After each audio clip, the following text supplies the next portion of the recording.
안녕하세요, 여러분. 편안하게 듣는 잠자리 동화 달콤 오디오북입니다. 오늘도 이야기를 들어주셔서 정말 감사합니다. 옛날 한양에 왕자 형제들의 마음을 훔친 절세 미인이 있었다고 하는데요. 오늘은 그 여인 조요갱 이야기로 시작해 보겠습니다. 오늘도 편안한 밤 되시길 바랍니다. 왕자들의 마음을 훔친 절세 미인. 단종 3년 때 조정 대신들이 세종의 첫 번째 서자인 이영이 평원대군 이임의 기생첩 초요갱과 간통을 하였다고 일제히 아뢰었지요. 화의군 이영, 최영손, 김옥겸 등이 금성대군 이유의 집에 모여서 사연을 하고서도 이를 숨겼습니다. 또한 이영은 평원대군의 첩 조요갱과 간통하였으니 문책함이 마땅하옵니다. 정권을 잡은 수양대군 일파는 눈의 가시와 같은 존재들을 제거하기 위해 이영이 조요갱과 간통한 것과 사연회에 참석한 것들을 들어 영모로 몰아가려고 했습니다. 사연회에 참석하여 사병을 키웠다면 영모의 의도가 있다고 볼 수 있었지요. 이 과정에서 조요갱의 간통 사건이 덤으로 보태진 것이었지요. 화의군 이영은 외방으로 내치고 초요갱은 곤장 80대를 치거라. 어린 단종은 수양대군의 요구에 따를 수밖에 없었지요. 숙부이자 영의정인 수양대군이 국군 대사를 총괄하고 있으니 단종은 허수아비 임금에 지나지 않았답니다. 조요갱은 곤장 80대라는 영을 받자 얼굴이 하얗게 변했지요. 조요갱은 당시의 사기라고 불리는 경국지색의 미인이었습니다. 조요갱은 미색이 뛰어나 어릴 때부터 문 남성들의 시선을 끌었고 장학원 악적에 올라 궁중음악과 궁중무용을 익히니 선녀가 무색할 정도였습니다. 그러나 춤추고 노래하는 기생일 뿐이었지요. 국가적인 행사뿐 아니라 왕족들의 연회에 참석하여 춤을 추고 노래를 부른 뒤에는 술과 웃음을 팔아야 했습니다. 왕실의 남자들이 그런 조요갱에게 눈독을 들이지 않을 리 없었지요. 수많은 왕실 남자들이 권력을 이용하여 조요갱을 가지려고 했지요. 어차피 기생신세를 벗어나지 못할 바에야 내가 오히려 남자들을 농락하는 것이 낫지 않겠는가? 학문 높고 점잖은 선비들이라고 해도 내 치마폭에서는 한낱 사내에 불과하지 않은가? 춤과 음악으로 명성을 얻은 조요갱은 자신이 가진 끼와 매력을 숨기지 않고 남자들을 유혹했지요. 조선 제1의 경국지색의 미인이니 남자들이 구름처럼 모여들었고 조요갱은 무수한 왕족들과 연문을 뿌렸답니다. 화의군 이영과의 간통 사건은 이러한 과정에서 일어난 것이지요. 내가 무슨 죄가 있어서 곤장을 맞아야 한단 말이야?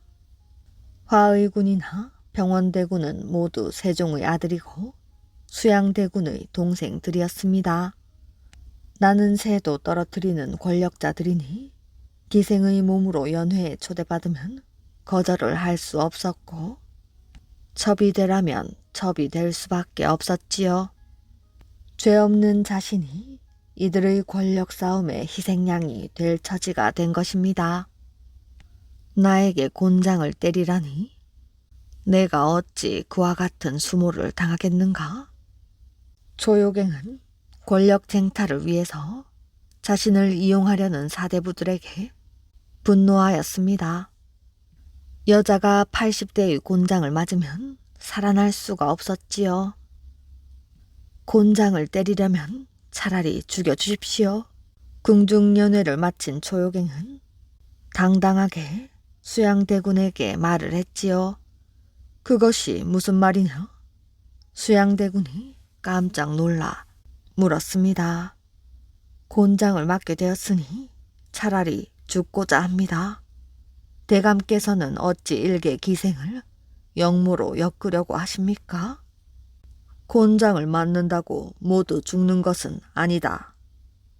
곤장을 맡고 살 수 있을지 모르나 그 다리로는 춤을 출 수가 없습니다. 매를 맞아 춤을 추지 못하면 살아서 무엇하겠습니까? 차라리 죽기를 원하옵니다. 한치의 흔들림도 없는 조효갱의 말에 수양대군은 조정 대신들에게 다시 의논하라고 영을 내렸습니다. 대신들은 금성대군 이유만 잡아들이면 되었지 조효갱을 굳이 처벌할 필요가 없다고 하였습니다. 조효갱은 신부는 금수와 같은 기생이나 세종과 박연이 키운 조선 제1의 예술가였고 세종조의 훌륭한 음악과 무용을 전수받은 유일한 전수자였지요. 지금으로 말하면 인간문화재와 같은 예술가였기 때문에 대신들은 조효갱과 같은 예술가를 지방으로 유배 보낼 수는 없다고 주장을 했습니다. 곤장 80대를 때리는 대신 돈을 바치게 할 것을 청하였지요. 조효갱에게 속전을 바치게 하라. 수양대군이 영을 내리면서 조효갱은 석방이 되었습니다. 그로부터 3년 뒤 조효갱은 평원대군 이임의 첩이었으나 화의군 이영과도 정을 통하였습니다. 두 형제가 조효갱과 정을 통한 것이지요. 그러나 조효갱은 두 형제만으로 그치지 않았습니다. 계양군 이증이 조효갱의 집을 드나들면서 사통하기 시작한 것이지요. 이증 역시 세종의 아들이었습니다. 계양군 이증까지 조효갱과 사통하자 이 사실이 수양대군의 귀에까지 들어갔지요. 바깥 소문에 네가 조효갱과 사통한다고 하던데 정말 그러한가? 수양대군이 매서운 눈으로 추궁하자 그는 사시나무 떨듯 몸을 떨었지요. 전하, 신은 하늘을 우러러 부끄러움이 없나이다. 어찌 신을 의심하십니까? 신이 조효갱을 만났다면 하늘이 용서하지 않을 것입니다. 맹세할 수 있겠느냐? 맹세합니다. 신에 대한 소문은 모두 무고입니다. 알겠다. 그토록 결백을 주장하니 믿겠다. 기생이란 금수와 같은 자들이니 가까이 하지 말거라. 세조는 이증을 용서하였지요. 이증은 식은 땀을 흘리면서 집으로 돌아왔으나 조효갱이 보고 싶어 견딜 수가 없었지요. 이증은 그날 밤도 조효갱의 집으로 찾아 들어갔습니다. 이증은 낮에 수양대군에게 불려가 호된 질책을 받았는데도 밤이 되자 사람들 몰래 그녀의 방으로 숨어 들어왔던 것이지요.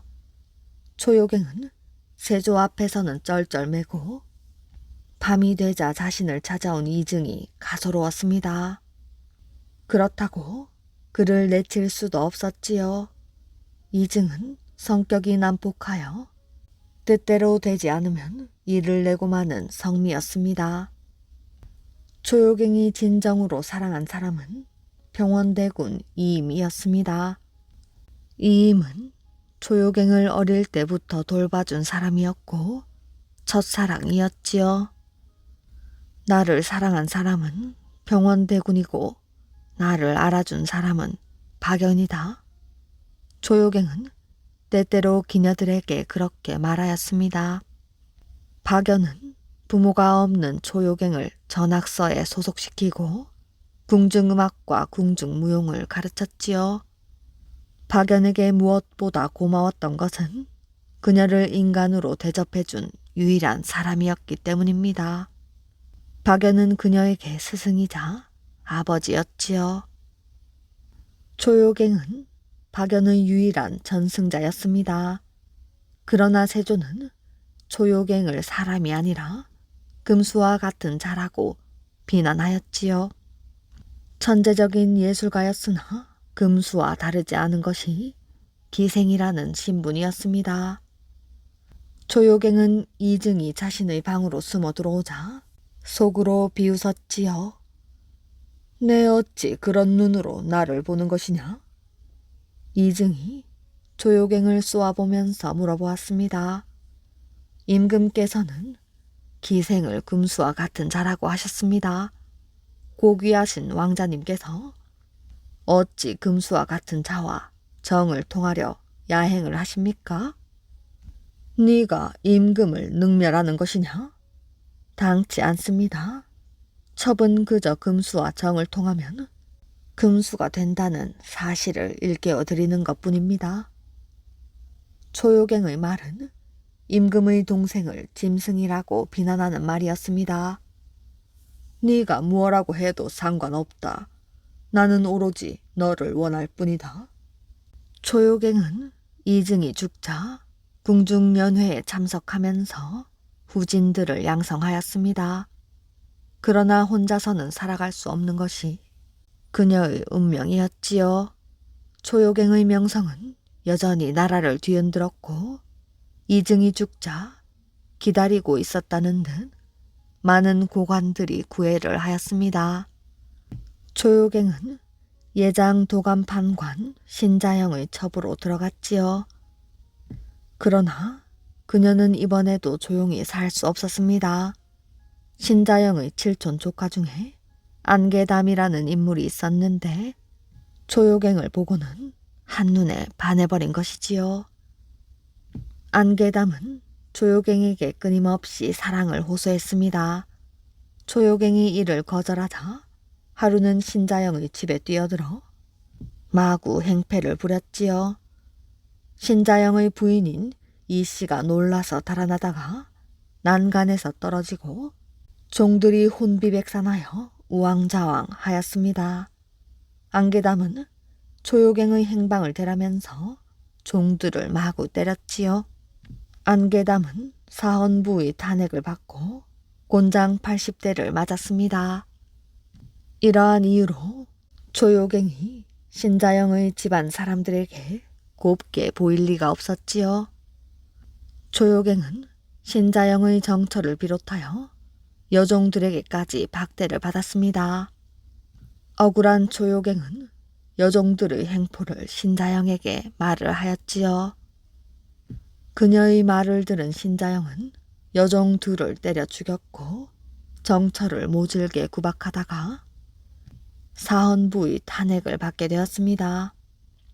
이 사건으로 세조는 신자영의 직첩을 거두게 하고 조요갱은 유배를 보냈다고 합니다. 미녀에게 장가드는 것이 소원인 장님. 옛날 어떤 장님이 앞도 보지 못하면서 미녀에게 장가드는 것이 소원이었답니다. 이웃 사람을 만나면 그 부탁이 일이었지요. 하루는 이웃 사람이 와서 내가 아는 곳에 나이는 방년 16세의 절세 미인이 있는데 그대 생각은 어떠하오? 하고 물었지요. 장님은 듣던 중 반가운 이야기라 손을 꼭 잡고 말을 했습니다. 어떻게든 내 소원을 풀어주시오. 사례는 후히 하리다. 그런데 색시의 집이 아주 가난하여 부모가 상당한 재산을 원하는 것 같소. 일만 성사된다면 재산을 주어 파산을 한들 무에 가까울 것이 있어. 그러고는 자기 부인이 없는 틈을 타서 땅 문서와 배물을 주어 거듭 당부를 하였지요. 며칠 후 중매인이 다시 찾아왔습니다. 그래, 어찌 되었소? 장님은 다급히 물었지요. 약속이 되었으니 모레 저녁 옷을 잘 차려입고 기다리면 내가 그대를 데리러 오리다. 그런데 집사람이 어딜 가느냐고 묻는다면 어떻게 한다? 걱정도 팔자요. 고깃근이나 사서 건넌마을 친정에 부모님 문안이라도 드리고 오라면 오죽 좋아하겠소? 그 좋은 생각이요. 내가 그렇게 할 것이니 그대는 저녁질 무렵 우리 집으로 오시오. 장님은 그날이 되자 장인 장모를 끔찍이나 생각하는 투로 부인에게 말을 했습니다. 여보, 장인 장모가 이제 살면 얼마나 사시겠소? 딸 자식도 자식인데 문안이나 자주 해야 하지 않소? 내 오늘 돈 몇 냥을 줄 터이니 맛있는 반찬이나 사가지고 친정에 한번 다녀오시오. 오랜만에 가는 길이니 오늘은 거기서 쉬고 내일 오시오. 이렇게 말하니 부인은 별로 달갑지 않은 투로 말하였습니다. 당신 요즘 마음이 변했구려. 전 같으면 이웃집에도 못 가게 하더니 웬일이에요? 나도 이제 철이 들었나 보. 지금까지 잘 해드리지 못한 것이 후회가 되는구려. 장님이 이렇게 말하자 아내는 못 이기는 척하고 화장을 곱게 하고 예쁜 옷을 차려입은 뒤 친정에 다녀오마 하고 나갔습니다.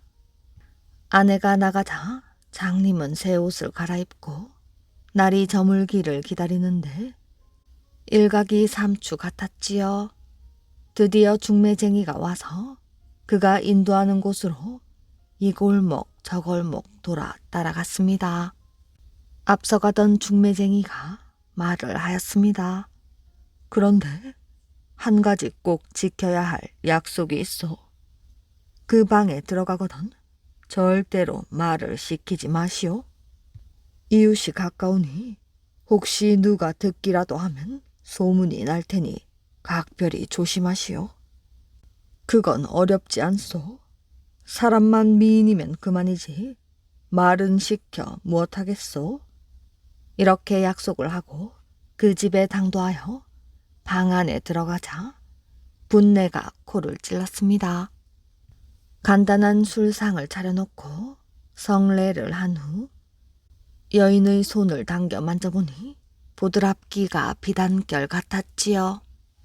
장님은 이불 속에 들어가 여인에게 속삭였습니다. 오늘 밤이 무슨 밤이기에 이처럼 좋은 사람을 만났는고? 음식에 비유하자면 그대는 팔진미요. 우리 집사람은 명아죽국이나 현미밥과 같도다 하고는 크게 기뻐하며 많은 재물을 주었습니다. 다음 날 아침 일찍 집에 오니 그의 아내는 벌써 친정에서 돌아와 그를 맞이하였지요. 당신 어젯밤 어디서 주무셨어?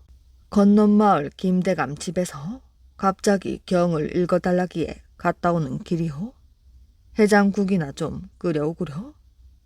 아니, 밤새 경을 읽고 아침도 못 먹고 왔단 말이에요. 기름진 음식을 먹었더니 속이 느글느글하오. 하긴 그러실 테지요. 밤낮 명아죽국에 현미밥만 자시다가 밤새도록 팔진미를 드셨으니 속에서 받을 리가 있겠소? 하면서 문을 쾅 닫고 나가버렸습니다. 그제서야 장님은 자기 아내에게 속은 것을 알고 몸둘 바를 몰라 했지요. 귀신을 물리친 스님. 선덕 여왕이 병에 걸려 오랫동안 낫질 않았습니다. 흑륜사라는 절에 있는 스님 법척이 여왕의 부름을 받아 병을 치료하였으나 마찬가지였지요. 그 무렵 밀본 스님의 덕행이 나라 안에 퍼져 신하들은 그를 추천했습니다. 여왕은 밀본 스님을 불러들였지요. 밀본 스님은 여왕의 머리맡에 단정히 앉아 약사경이라는 불경을 읽었습니다. 이때 스님이 가지고 다니던 육환장이라는 지팡이가 침실 안으로 날아들더니 늙은 여우 한 마리와 법척을 찔러 뜰 아래로 내동댕이 쳤지요. 그러자 여왕의 병은 씻은 듯이 나았답니다. 신라의 상대 등 김양도가 어렸을 적 이런 일이 있었지요. 김양도는 갑자기 입이 붙어버리고 몸이 굳어져 말도 못하고 움직일 수도 없었습니다. 그리고 김양도의 집에 큰 귀신 하나가 작은 귀신을 데리고 집 안에 있는 음식을 모조리 맛보았지요. 무당이 와서 구슬하면 귀신들이 도망가기는커녕 떼지어 몰려와 마구 놀려대며 무당을 내쫓았지요. 김양도의 아버지는 법류사의 스님을 모셔다가 귀신을 쫓아달라고 하였지요. 그러나 귀신을 쫓으려고 불경을 읽던 법류사의 스님은 도리어 귀신들이 휘두른 쇠몽둥이에 맞아 피를 토하며 죽어버렸습니다. 김양도의 아버지는 사자를 보내어 밀본에게 부탁하여 아들의 병을 고쳐달라 하였지요. 밀본 법사가 온다는 말을 들은 귀신들은 얼굴빛이 파랗게 질려 겁을 내었답니다. 밀본 법사가 오면 혼날 테니 피하는 것이 좋겠어. 걱정 마. 아무 탈도 없을 거야. 이때 갑옷과 창으로 무장한 군사들이 나타나 귀신들을 묶어서 데리고 갔습니다. 다음에 수많은 천사들이 늘어서서 누군가를 기다렸지요. 조금 있으니 밀본 스님이 나타나 불경을 읽기도 전에 김양도의 병은 씻은 듯이 나았습니다. 이때부터 김양도는 불교를 열심히 믿었지요. 밀본 스님은 일찍이 금곡사라는 절에 머물렀습니다. 그때 밀본은 김유신 장군과 다정하게 지냈지요. 김유신의 친척 가운데 수천이란 사람이 오랫동안 몹쓸 병에 걸려 앓고 있었습니다. 김유신은 밀본 스님에게 수천의 병을 고쳐달라 하였지요. 밀본 스님은 김유신의 부탁을 거절할 수 없어 수천의 집으로 갔습니다. 때마침 수천의 집에는 중악산에서 왔다는 인해라는 스님이 앉아 있었습니다. 인해 스님은 밀본 법사를 보더니 업신여기며 말을 하였지요. 그대의 생김새와 태도를 보니 간사하고 아첨꾼처럼 보이는데 어찌 남의 병을 고치겠다고 하는지 알 수 없는 노릇이로군. 밀본 스님은 낯빛 하나 변하지 않고 조용히 말을 했습니다. 나는 김유신 공의 부탁을 받고 왔을 뿐이요. 그러자 인해 스님은 뽐내며 말을 했지요. 내 신통한 힘을 구경이나 해보시오. 인해 스님은 향을 사르고 주문을 외웠습니다. 그러자 오색구름이 머리 위를 맴돌고 하늘에서 꽃이 흩어져 내렸지요. 밀본 스님이 조용히 입을 열었습니다. 스님의 신통력은 참으로 놀랍고 헤아리기가 어렵습니다. 저에게도 보잘것없는 재주가 있는데 한번 보시겠습니까? 스님께서는 잠깐 동안 제 앞에 서 계셔 주십시오. 인해 스님은 밀본 스님 앞에 섰습니다. 그러자 밀본 스님은 손가락을 튕기며 소리를 질렀지요. 인해 스님은 허공으로 한 길이나 거꾸로 올라갔다가 다시 내려와 땅에 박혀 마치 말뚝처럼 우뚝 서게 되었습니다. 곁에 있던 사람들이 당겨보았지만 꼼짝도 하지 않았지요. 밀본 스님은 그대로 둔 채 가버렸습니다.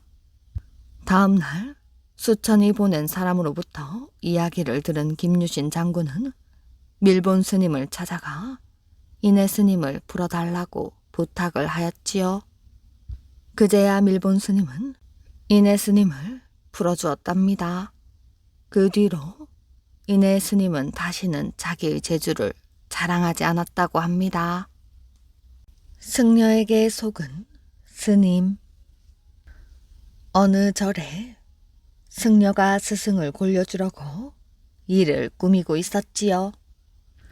하루는 승려가 급히 뛰어오며 가치가 은수저를 물고 집 앞에 있는 대추나무 위에 올라가 있는데 언제 날아갈지 모릅니다. 날아가기 전에 빨리 빼앗아야겠습니다. 이 말을 들은 스님은 문을 박차고 뛰어나와 은수저 잃을 것만 걱정이 되어 생각할 겨를도 없이 대추나무로 기어 올라갔지요. 이것을 본 승려는 우리 스님께서 까치 새끼를 잡아 구워 먹으려고 까치 둥지로 올라간다 하고 떠들어댔습니다. 나무를 기어오르던 스님은 여러 사람이 모이면 이만저만 창피가 아니므로 어쩔 줄을 모르고 허둥지둥 내려오다 그만 대추나무 가시에 찔려 온몸이 상처투성이가 되었답니다. 화가 머리끝까지 난 스님은 회초리로 승려의 종아리를 피가 나도록 때렸지요. 안갚음을 할 묘안을 짜내기 위해 고심하던 승려는 마침 산불이 타는 것을 보고 또 스님을 골려줄 심산으로 스님의 방문 앞 이마가 닿을 만한 높이에 큰 솥을 매달아 놓고는 불이야 하고 고함을 질렀지요. 깊은 밤중 단잠에 빠져있던 스님은 불이 났다는 소리에 그대로 일어나 문을 박차고 달려나오다가 이마를 부딪혀 그 자리에서 기절을 하고 말았답니다. 승려는 그동안의 솥을 떼어버렸지요. 한참 만에 깨어난 스님은 절에 아무런 화재가 발생하지 않았다는 사실을 알고는 이번에도 또 속였다고 야단을 쳤습니다. 그러나 승려가 말을 했지요. 스님, 저 앞산을 보십시오. 어제 저녁 일어난 불이 아직까지 타고 있지 않습니까? 할 말이 없어진 스님이 말을 했습니다. 이제부터는 가까운 불만 알리고 먼 데서 난 불은 알리지 마라. 했습니다. 하루는 스님이 아랫마을 과부를 깨어 장가를 들러 가게 되었는데 그날 승려가 중에게 말하기를 양념을 다져 생콩가루와 물에 타서 마시면 양기에 매우 좋습니다. 했지요. 하니 스님이 그 말을 듣고 그것을 욕심껏 마시고는 밤중에 과부집에 갔습니다. 휘장을 내리고 앉았는데 배는 부르고 설사는 나오려고 하여 발 뒤꿈치로 황문을 괴고는 꼼짝하지 못하고 앉아 있었지요. 조금 있다가 과부가 화장을 곱게 하고 들어왔으나 스님은 움직일 수가 없었습니다. 아무리 스님이 점잖으시더라도 여기서까지 이럴 것이 무엇 있습니까? 하면서 과부가 손으로 잡아끄니 스님이 잔뜩 힘을 주고 있던 중이라 옆으로 나동그라지며 그와 동시에 막혔던 설사가 폭포처럼 쏟아져 나왔지요. 구린내가 온 방을 진동하였습니다. 과부는 왼손으로 코를 막고 오른손에는 다듬이 방망이를 들고는 나는 대사가 장부인 줄 알았더니 아직 똥오줌도 못 가리는 어린애구려 이 방에서 썩 나가시오 하며 방망이로 두드리는 바람에 창피만 당하고 쫓겨나왔지요. 승려에게 속아 밤중에 쫓겨난 신세가 된 스님은 절로 돌아오는데 분노가 치밀어 씩씩거리며 가다 보니 길을 잘못 들었답니다. 한밤중 들판을 헤매는데 희뿌연한 기운이 가로질러 있는 것을 스님 생각에는 필시 시냇물이다 하고는 신발을 벗고 바지를 걷어올리고 건너다 보니 시내가 아니라 보리밭의 보리꽃이었지요. 그렇게 한참 가자니 또 흰 기운이 가로질러 있었습니다. 스님은 보리밭이 나를 그르치게 하더니 또 보리밭이구나 하면서 발을 벗지도 않고 그냥 들어가 보니 이번에는 진짜 물이었습니다. 옷이 흠뻑 젖어 구린내를 풍기며 우물가를 지나게 되었지요. 벌써 시간은 먼 동이 더우는지 새벽밥을 지으려는 듯 여인네 두어 명이 우물가에서 쌀을 씻고 있었습니다. 중은 자기 처지가 한심하여 괴롭다는 뜻으로 산재로다 하고 혼자 중얼거렸는데 여인네들에게는 자기네들이 씻고 있는 쌀에서 시큼한 냄새가 난다는 소리로 들렸지요. 산이란 시다라는 뜻을 갖고 있기 때문입니다.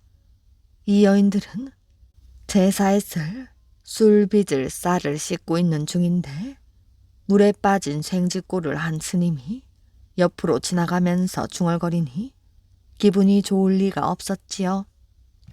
술 빚을 쌀을 씻는데 시큼하다는 말을 해요. 여인들은 스님에게 달려들어 옷을 찢고 실컷 두들겨 주었습니다.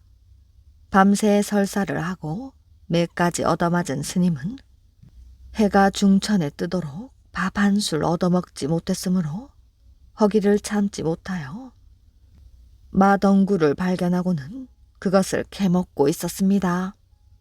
한참 배고프던 참이라 마맛이 그렇게 좋을 수가 없었지요.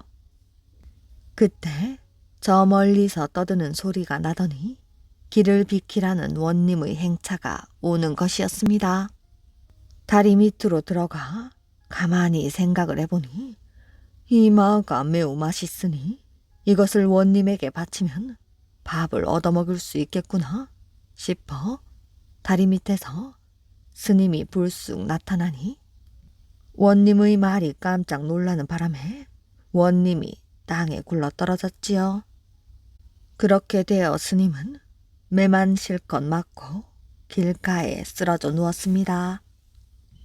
곤장을 맞지 않은 것만도 큰 다행이었지요. 스님이 정신없이 길가에 쓰러져 있는데 마침 역졸들이 지나가다가 웬 스님이 길가에 죽어 있는 것을 보고는 이왕 죽은 놈이니 몽둥이질 연습이나 실컷 하자 하며 앞다투어 몽둥이로 내리치니 고통이 말할 수 없었으나 감히 살아있는 내색을 할 수가 없었습니다. 이제 그만하면 돌아갈 때도 되었으련만 역졸 중 하나가 말을 하였지요. 죽은 시체를 길가에 그냥 버려두고 갈 수는 없으니 개천가에 버리고 가자 하는 것이었지요. 그때 다른 역졸이 말을 하였습니다. 네, 들으니 중의 양근은 양기가 모여 남자에게 매우 좋다고 하니 이왕 죽은 놈 그것이나 잘 나가자 하고 칼을 가지고 달려드는 것이었습니다. 스님은 어디서 기운이 솟았는지 벌떡 일어나 걸음아 날 살려라 주랭랑을 놓았지요. 하루 종일 굶고 날이 저물어서야 절에 도착하니 문이 잠겨 들어갈 수가 없었습니다. 대문을 두드리며 문을 열라고 소리를 질렀지요. 문을 열거라, 내가 왔다. 우리 선사님은 그저께 저녁 아랫마을 과부집에 갔는데 웬 놈이냐? 승려는 자기 스승의 목소리인 줄 분명히 알면서도 대문을 열어주기는커녕 나와보지도 않았지요. 할 수 없이 스님이 개구멍으로라도 들어가려고 머리를 들이미니 승려가 몽둥이를 들고 지키고 있다가 네 집 개새끼가 또 들어오느냐? 간밤에 공양할 기름을 다 핥아 먹더니 재미를 보고 오늘 또 왔구나 하면서 몽둥이로 후려치는 것이었습니다. 어머니의 기도. 바다로 나간 아들이 돌아오지 않았습니다. 아들은 어부였지요. 큰 돛을 단 배를 타고 먼 바다로 나가서 고기잡이를 하였습니다. 언제나 이른 새벽녘에 나가서는 해질 무렵 돌아오곤 했는데 이틀이 지나도록 돌아오지 않고 있었지요. 까마득한 세월을 아들 하나만 믿고 살아온 홀어머니였습니다. 아들을 위해서라면 목숨까지도 기꺼이 바칠 어머니였지요. 가슴이 찢어질 듯한 슬픔 속에서 어머니는 날마다 애타게 아들이 돌아오기만을 기다렸지요. 하지만 아들의 소식은 간 곳이 없었습니다. 끝없이 긴 낮과 밤이 지나고 달이 바뀌어도 아들은 끝내 돌아오지 않았지요. 용왕님이 데려간 아들을 기다리면 뭘 하오? 사람들은 누구나 입을 모아 말을 했지요. 정말 아들이 살아서 돌아온다는 것은 바라지도 못할 일이었습니다. 하지만 어머니의 마음은 달랐지요. 아들이 돌아오지 않는다니 그것은 꿈에라도 생각지 못할 일이었습니다. 날이 갈수록 아들을 기다리는 어머니의 마음은 더욱 간절해졌습니다. 어머니는 그동안 바다에서 나는 것은 하나도 입에 대질 않았지요. 고기는 말할 것도 없고 미역 한 오라기도 먹질 않았습니다. 아들이 바다에 나가서 돌아오지 않고 있는데 어떻게 바다에서 나는 것을 먹을 수 있겠냐고 어머니는 보릿국과 산나물만으로 끼니를 이으며 보냈지요. 그리고 날마다 만장사라는 절을 찾아가 관음보살에게 기도를 했습니다. 어머니의 가슴 깊은 곳에서 우러나오는 끝없는 기도를 부처님이 왜 모르시겠어요? 정말 부처님은 어머니의 애타는 마음을 거울 들여다보듯 환히 알고 있었습니다. 아들은 어떻게 된 것일까요? 바다로 나갔던 그날 아들이 탄 배는 돌아올 무렵 갑자기 사나운 파도를 만났습니다.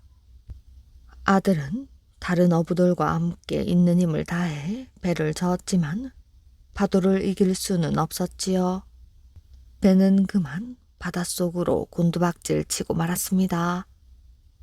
어머니! 배와 함께 바다로 떨어지는 순간 아들은 어머니를 불렀지요. 그 순간 아들의 머릿속에는 오직 어머니의 모습만이 가득 차 있었답니다. 파도에 휩쓸려 허우적거리다 아들은 가까스로 나무 조각 하나를 움켜잡을 수 있었지요. 아들은 마치 어머니의 품에 매달리듯 그 나무 조각에 목숨을 걸고 어디론가 떠밀려 갔습니다. 밤새도록 파도에 밀려가고 있던 아들이 정신을 차린 것은 다음 날 아침이었지요. 어느 낯선 섬에 밀려가 있었습니다. 아들은 그 섬 사람들에게 잡혀 종이 되었지요. 소처럼 채찍에 시달리며 일을 해야 했습니다. 정신없이 일에 쫓기면서도 아들은 문득 어머니가 그리워 뜨거운 눈물을 흘리곤 하였습니다. 그러던 어느 날 아들이 혼자 일을 하고 있는데 어디선가 눈빛이 맑고 그윽한 늙은 스님이 나타나 아들을 불렀지요. 어서 나를 따라오시오. 그대의 어머니가 기다리고 있소. 아들은 너무나 기뻐 재빨리 그 스님을 따라갔습니다. 얼마 가지 않아 큰 시냇물이 앞을 가로막았지요. 그러자 스님은 아들을 옆에 끼고는 훌쩍 그 시냇물을 뛰어넘었습니다. 순간 스님은 간 곳 없고 아들만 어느새 어머니의 곁으로 돌아와 있었지요. 어머니! 아들은 목이 메어 외쳤습니다. 애타게 서로를 기다리던 어머니와 아들은 이렇게 다시 만나게 된 것이지요. 시들지 않는 연꽃. 연회는 나라 안에서 이름이 널리 알려진 스님이었지요.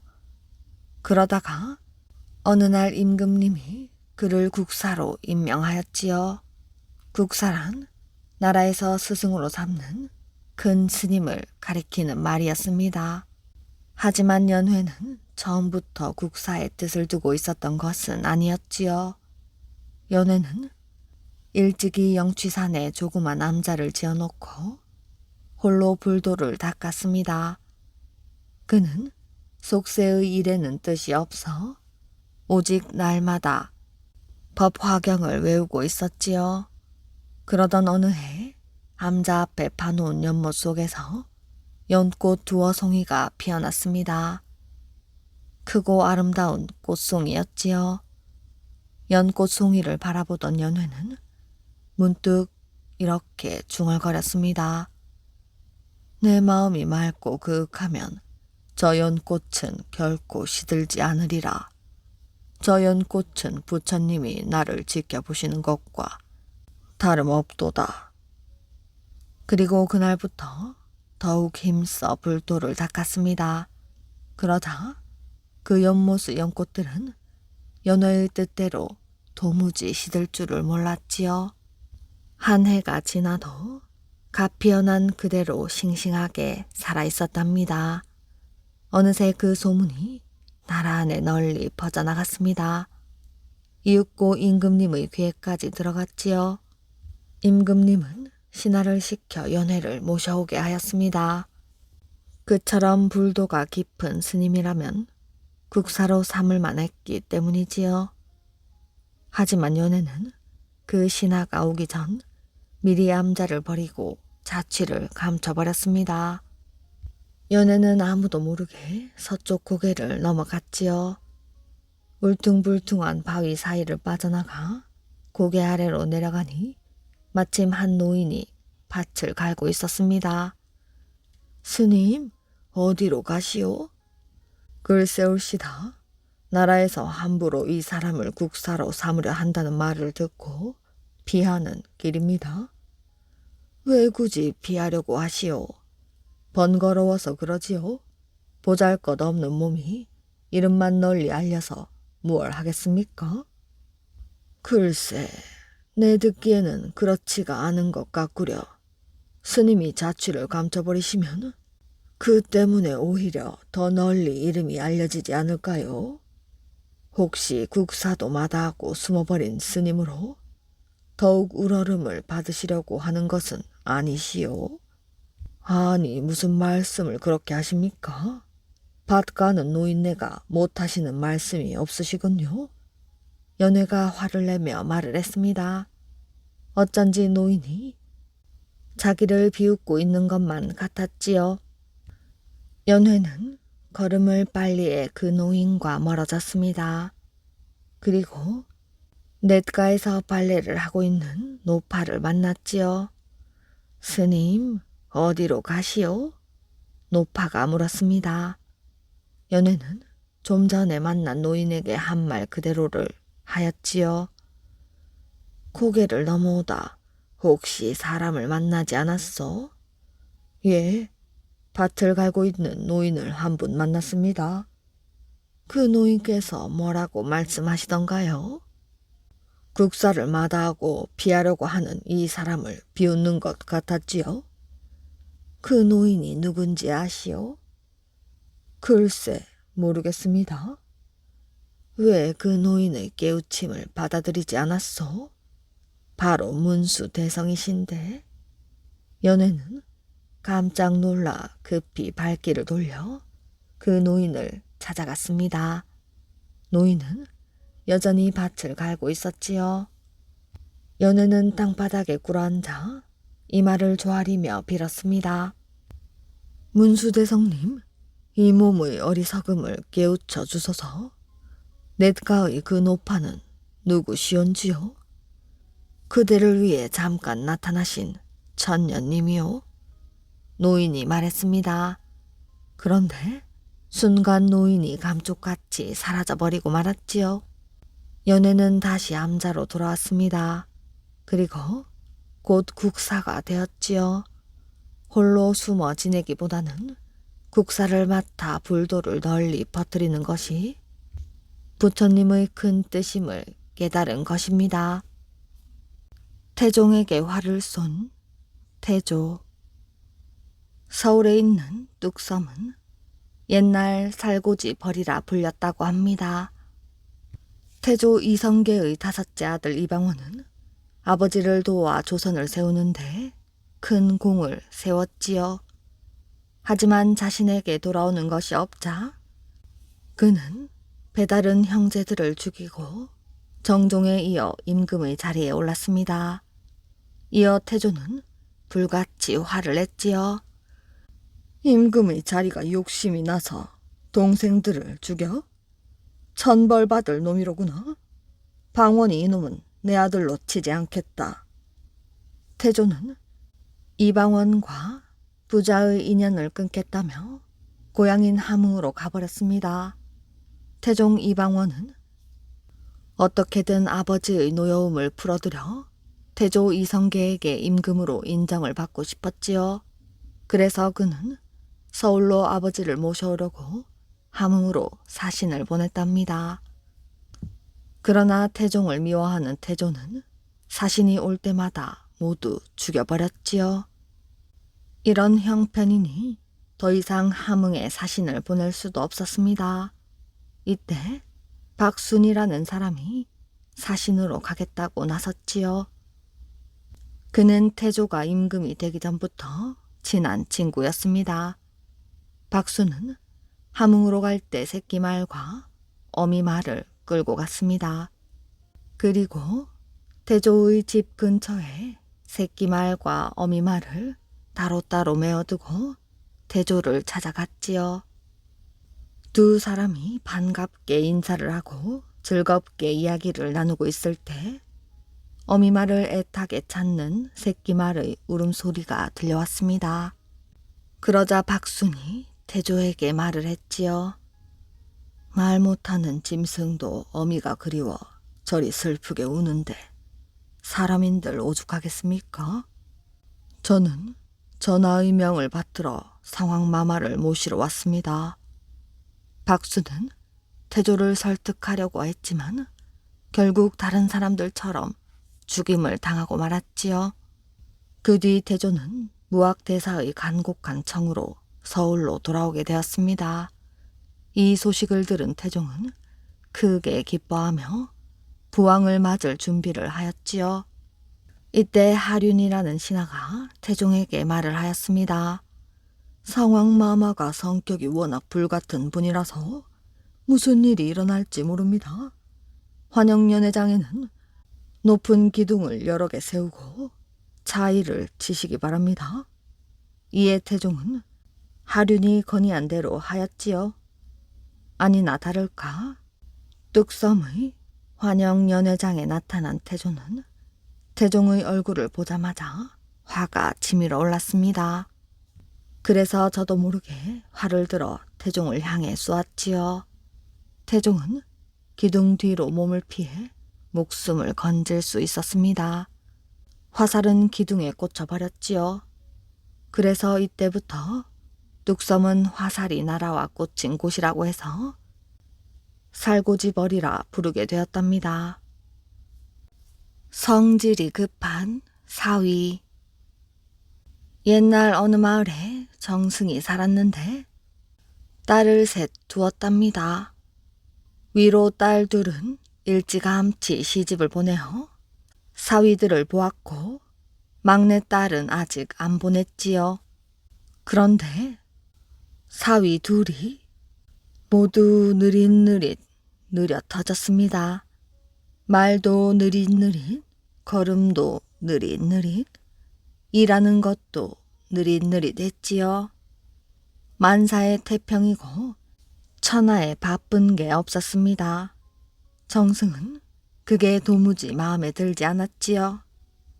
꿈을 대는 꼴만 보아도 가슴이 답답하고 속이 터지려고 하였습니다. 그래서 막내 사위만큼은 꼭 성미 급한 놈으로 보리라고 다짐을 했지요. 하루는 정승이 강가에서 낚시를 하는데 저 건너편에 웬 총각이 낚싯대를 둘러매고 오고 있었지요. 총각이 물을 건너서 오는데 보통 사람 같으면 신을 벗고 버선을 벗고 바지를 걷고 조심조심 건너올 텐데 이 총각은 그냥 맨 땅 위를 걷듯이 바삐 건너오는 것이었습니다. 그것도 물을 철퍼덕철퍼덕하며 사방으로 튀겨가면서 건너오고 있었지요. 그걸 보고 정승이 물었습니다. 자네 왜 물을 그렇게 건너나? 그랬더니 총각이 말을 했지요. 저는 본디 성미가 급하여 번거로운 걸 못 잡습니다. 물 건너는데 어느 겨를에 신 벗고 버선 벗고 바지를 걷고 하겠습니까? 그냥 건너지요. 그러고 나서 옆에 앉아 낚시를 하는데 보통 사람들 같으면 낚싯대를 던져놓고 물고기가 미끼를 물도록 가만히 앉아서 기다릴 텐데 이 총각은 그러질 않았지요. 낚싯대를 한 번 툭 던졌다가 금세 꺼내고 또 던졌다가 금세 꺼내고 정신이 없었습니다. 그것도 몇 번을 그러더니 오늘은 허탕이군 하고는 주섬주섬 낚싯대를 거두어서 쌩 하고 가버렸지요. 그걸 보고는 정승이 무릎을 쳤습니다. 옳거니 저렇게 성미가 급한 걸 보니 우리 막내 사윗감으로는 그만이군. 그 길로 그 총각 집에 중매쟁이를 보내어 말을 넣었지요. 말이 잘 돼서 얼마 뒤 날을 받아 혼례를 치르고 사위로 삼았답니다. 그런데 첫날 밤을 지내고 그 다음날 날이 밝아서 보니 그새 사위가 없어졌습니다. 정승이 놀라서 딸에게 물었지요. 네 남편은 어디 간 것이냐? 모르겠어요. 새벽에 성을 잔뜩 내면서 나갔어요. 성을 내면서 나갔다고? 무슨 일로? 글쎄, 장가를 들고 하루가 지났는데 아이를 못 낳는다면서 성을 내며 나가던데요. 사위 성미가 어찌나 급했던지 장가 들고 하루가 지났는데 아이를 못 낳는다고 성을 내며 나갔다는 것이지요. 정승은 그만 기가 막혀 두 손 두 발 다 들고 나자빠졌지요. 80 선비. 한 선비가 나이 80에 다시 혼인을 하려 하나 늙었다고 아무도 거들떠보지 않았지요.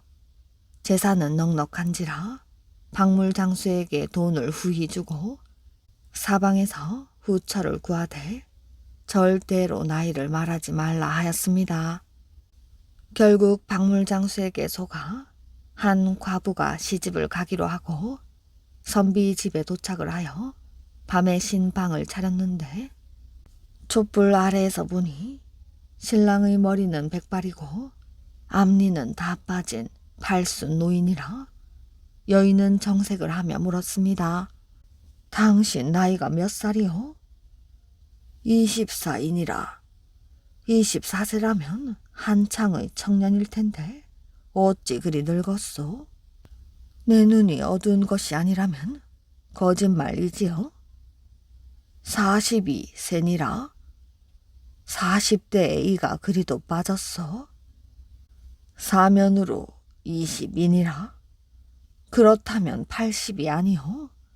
그렇다면 내가 처음 물어볼 때 바로 말하지 않고 왜 속인 것이오? 여인이 따지자 내가 처음부터 질투를 했는데 그대가 알지 못했을 뿐이오. 24로 80이요. 42도 80이니 고령이긴 하나 잘 대접해 주기만 하면 가히 설 새기 전까지는 살 수 있으리다 하였다고 합니다.